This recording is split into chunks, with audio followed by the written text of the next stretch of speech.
Kendi oluşumu dışındaki diğer bütün oluşumlara hayat hakkı tanımayan bu tür yapılanmalar maalesef günümüze de devam etmektedir. Dolayısıyla bu tür saldırılar kendi oluşumları dışındaki başka oluşumlara hayat hakkı tanımamadır. Bölgemizdeki yaşayan kardeşlerimiz, Müslüman Kürt kardeşlerimiz kendi çapında bir çalışma başlatıyor. Bunlar başkaları tarafından bir güç, bir engelleme olarak bilindiğinden dolayı bu tür saldırıları gerçekleştirdiği kanaatindeyim. Fakat kesinlikle bu tür saldırıları benimsemediğimiz gibi kınıyoruz. Gerek Silopi'deki saldırı, gerek Diyarbakır'daki Sahabe Der, gerek Van'daki Özgür Der saldırılar fark etmiyor. Yani İslami sivil toplum kuruluşlarına karşı yapılan bu tür saldırıların amacı ortadadır. Bu saldırının sadece o şahsa ya da o derneğe yapıldığını kabul etmemek gerekir. Bu tamamıyla Müslümanlara yönelik bir saldırı olduğunu bilincinde vararak topluca bu tür saldırılara karşı yekvücut olmak gerekir. Kardeşim Müslümanlık yapmayın, İslam adı altında çalışma yapmayın, kardeşlerimiz sokaklardadır, şuradadır, buradadır diyorsanız yapmayın. Kesinlikle böyle bir şey olmaz. Ama yok efendim biz varız, siz yoksunuz, siz olamazsınız. Mantık asla kabul edilecek bir mantık değildir.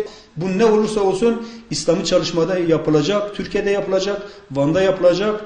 İnşallah bu Müslümanların, bu tür saldırılar Müslümanların birleşmesine, vahdette birleşmesine vesile olacak kanaatindeyim. Müstazaflar Cemiyeti Van Şubesi olarak gerçekten son dönemde oluşan saldırılarının kaygı verici olduğunu düşünüyoruz. Çünkü gerçekten birilerini sindirme veya bir kesim Müslüman halkı, çalışan STK'ları, İslam STK'ları, mütedeyyin insanları ve bu alanda siyaset yapma isteyen partilere yönelik bazı saldırılar bizi endişelendiriyor. Çünkü neticede bu bir kaosa, bir çatışmaya götürecek eylemler, olaylardır. Bu nedenle biz Mustafa Zafer Cemiyeti Van Şubesi olarak gerçekten son dönemde gelişen olaylardan kaygı duyuyoruz. Bu olayları yapanlar kendilerince kendinden başka bir güç, kendinden başka bir yapı tanımama mantığıyla bu bölgede çalışan, hizmet eden İslami camialara, derneklere, partilere karşı kendilerinden başka söz yok, söz sahibi olmayacak mantığıyla baskı kurmaya çalışıyor, onları sindirmeye çalışıyor. Dikkat ederseniz bu olaylarda biz hep cemiyet olarak itidalli olmayı tavsiye ettik. Bütün kesimlere. Ama bakıyoruz ki aslında saldıran taraf bir kesim. Tabii toplumumuz bu olayları artık kendisi de bir fiil görüyor. Yani birilerinin sürekli saldırıp çatışma ve kaos ortamı oluşturmak istediğini alenen toplum görüyor. Bu nedenle toplumumuzdan özellikle ve STK'lardan, kanaat önderlerinden beklenen tavır bu meselenin üzerine eğilmeleri. Bu meseleyi gündemlerine almaları ve hem kendi çevrelerine hem yapabiliyorsalar malum çevrelerine bu konuda baskı kurmaları. Siz toplumu kaosa sürüklüyorsunuz, siz toplumu çatışmaya sürüklüyorsunuz. Bak bu insanlar ne kadar itidalli davrandıkça siz onların üzerine gitmeye çalışıyorsunuz. Bu da hem sizi hem bizi hem toplumu yakacak bir ateşin oluşmasına sebebiyet verir.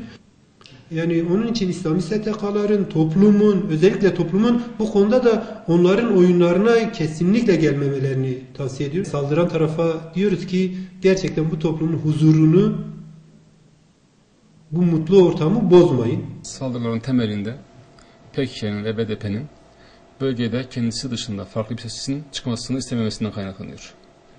Çünkü sonuçta bildiğiniz gibi bölgede onların dışında bir sürü farklı görüşe, farklı anlayışa sahip Kürt halkından, işte Müslüman çevreden insanlar vardır. Geçmişte de PKK'nın yapmış olduğu eylem buydu. Yani kendisi dışındaki tüm örgütleri, tüm yapıları tasfiye etmek ve kendisinin dışında başka bir sesin çıkmasını engellemekti.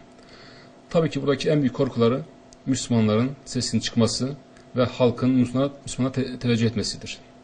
Bu onları korkutmaktadır. Bundan dolayı Müslümanın sesinin çıkmasını, sahnede görünmesini elbette ki istememektedir. PKK'nın buradaki tavrı kendisi çalışan bir tavırdır. Hem barıştan bahsedeceksiniz, barış isteyeceksiniz hem de şiddeti yaygınlaştıracaksınız, şiddeti yapacaksınız. sizin gibi düşünmeyen insanlara şiddet uygulayacaksınız. Bu bir çelişkidir aslında. Hem barıştan bahseden bir zihniyet nasıl böyle bir şey yapar? Aslında sorgulamak gerekiyor. İşte buradaki amaç Müslümanları ve diğer yapıları provoke etmek. Çünkü bildiğiniz gibi bu insanlar, bu zihniyetteki insanların temel felsefesi şiddet üzerine bina edilmiştir. Yani sol zihniyete sahip olan bu düşünce, bu hareket şiddetle beslenen, kanla beslenen bir yapıdır.